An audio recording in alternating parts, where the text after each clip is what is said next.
Welcome to our today's anatomy class. If you haven't watched my video on the anatomy of the ear, ensure you do so. Now, today's class will be looking at the anatomy of the human eye. The human eye is spherical in shape, and the human eye is primarily responsible for vision. The human eye is composed of 3 layers of tissues. So what are these layers? We have the outer layer. We have the outer layer. We have the outer layer. So this is the outer layer.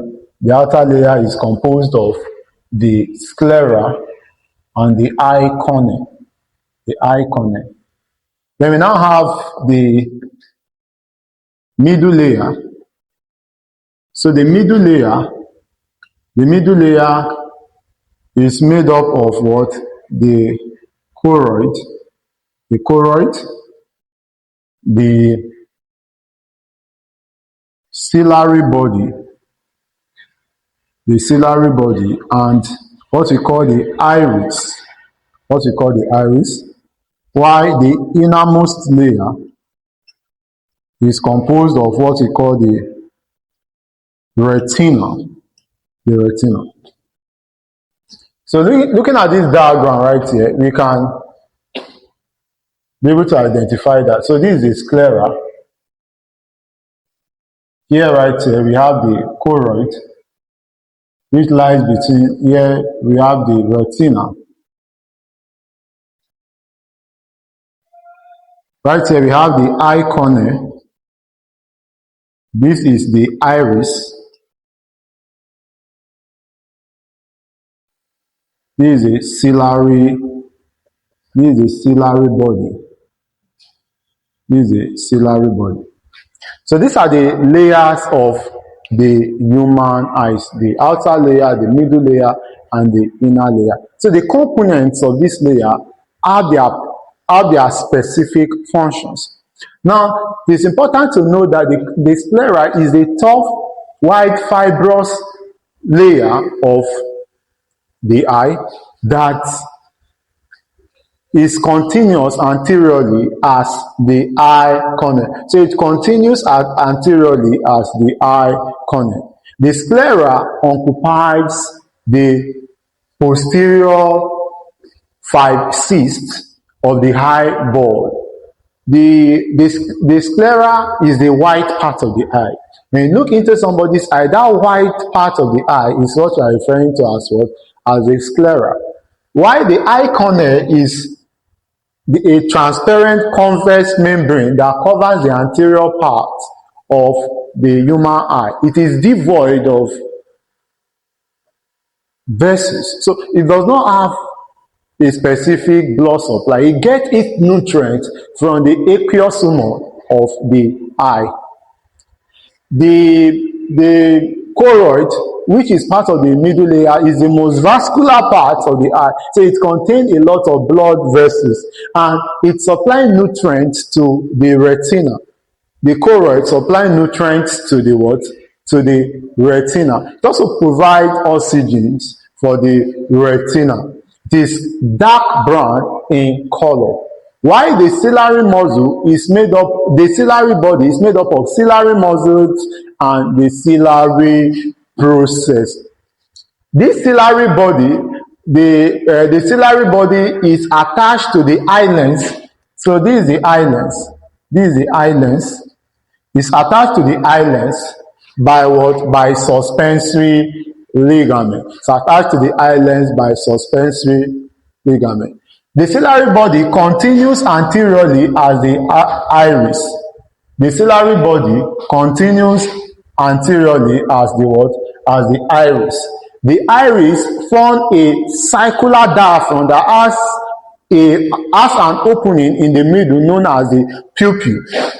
So there's an opening in the middle of the iris known as the pupil. So if you look into somebody's eye, the black part of that eye is a space called the pupil. So it is formed by the iris. The iris, because it forms a circular diaphragm, It has the ability to regulate the amount of light that enters into the eye. While the retina is the innermost part of the eye, and it is composed of photoreceptors. It's composed of photoreceptors. So these photoreceptors are the rods and cones. The rods are sensitive to dim light, so they are responsible for black and white vision. They are responsible for black and white vision, while the cones are sensitive to bright light, so they are responsible for colored visions. Now, there's a part of the retina known as the macula. There's a part of the retina known as the macula. It's the central part of the retina, and it's responsible for sharp and detailed vision. In the middle of the macula, somewhere around there, we have what we call the fovea. In the middle of the macula, there is an area known as the fovea. It's responsible for visual acuity. Now, the retina also contains the optic nerve. The optic neurons, which is cranial nerve 2, is present in the retina. And this optic nerve carry sensory information for vision to the occipital lobe of the brain for interpretation.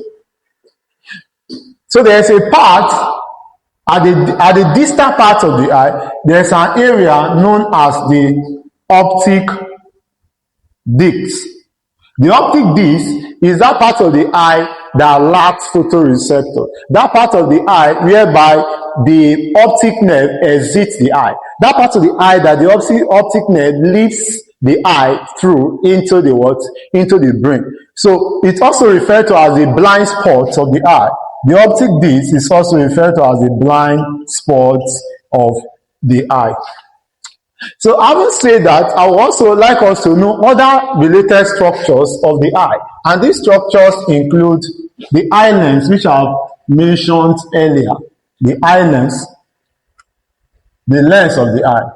So the eye lens is a biconvex lens. It's crystalline and what? Elastic. And elastic in what? Elastic in nature. The eye lens is attached to the ciliary body by what? By the suspensory ligament. Another structure of the eye that I would like us to know again is what we call the intraocular fluids. So the intraocular fluids are the aqueous humor and what we call the vitreous humor. So this intraocular fluid maintain the shapes of the eye. They maintain the shape of the eye. The aqueous humor occupy a space that lies anterior to the eye lens. The space in front of the eye lens is occupied by the aqueous humor, while the space behind the space behind the what? Behind the eye lens is occupied by the vitreous humor. So the vitreous humor is a viscous fluid. It's a thick fluid that occupies that space behind or posterior to the eye lens. Now, it is also equally important for us to know some of the accessory structures of the eye. Some of the accessory structures of the eye. What are the accessory structures of the eye? Accessory organs of the eye. So the accessory organs of the eye include 1, the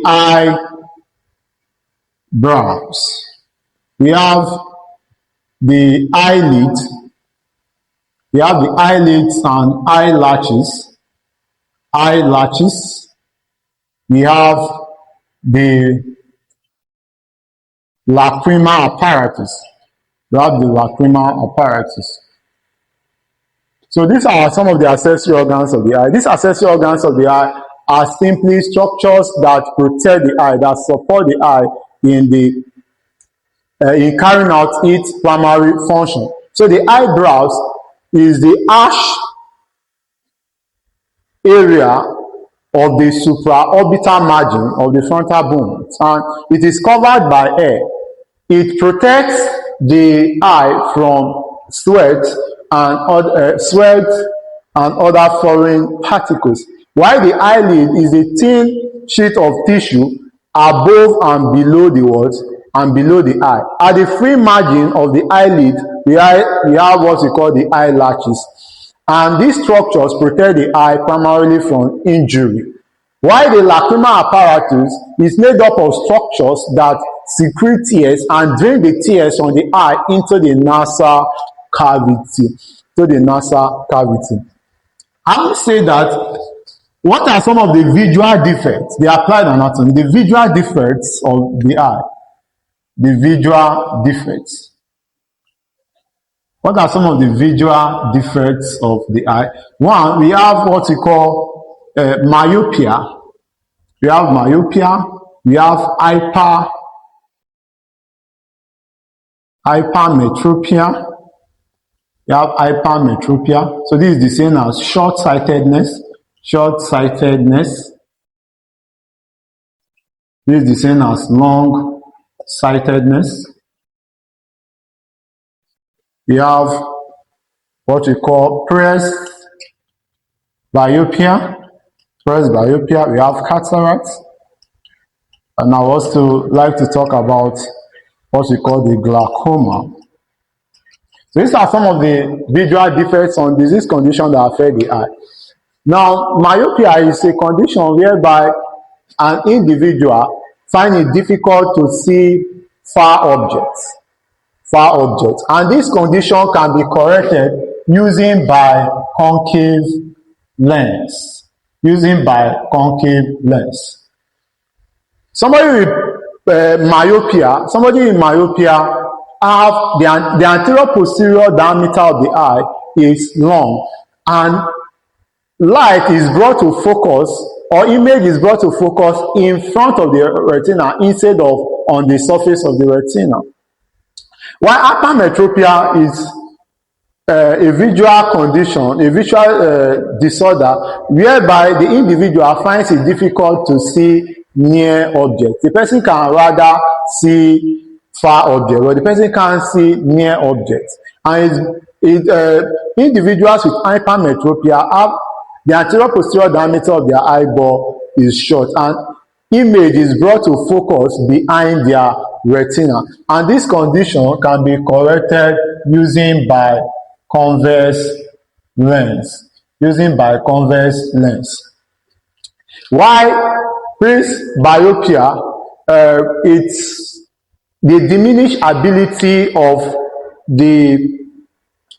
the eye to focus image on the retina, and it is associated with aging. So as we get old, our eyes begin to weak. It becomes weak, and there's a diminished ability of the eye lens to focus image properly on the retina, and it can be corrected also using by convex lens. Why cataract is the opacity or the cloudiness of the eye lens. When the eye lens becomes clouded by foreign particles or become opaque as a result of occupations of foreign particles, it results in this condition called cataract, and is the leading cause of blindness in the world. It can be corrected surgically. While glaucoma is a disease condition that is characterized by increase in intraocular pressure. So when the pressure within the eye increases, it can result to damage of the optic nerve, and when the optic nerve is damaged in glaucoma, it can result to total blindness. So glaucoma is referred to as the thief of sight. I would say that what are the arterial supply and the venous drainage of the human eye? the arterial supply. Arterial supply. The eye is primarily supplied by branches of ophthalmic arteries, ophthalmic arteries, ophthalmic artery. It is drained, the venous drainage. It is drained by ophthalmic veins, ophthalmic vein, while the nerve supply of the eye is the optic nerve. So the optic nerve supplies the eye. So what are the branches of the ophthalmic artery that supply the eye? We have the ciliary branch of the ophthalmic artery and the central retinal artery, which are all branches of the ophthalmic artery. So this is how far we'll be going with the anatomy of the human eye. I am Simon, your anatomy educator. Don't forget to subscribe and share.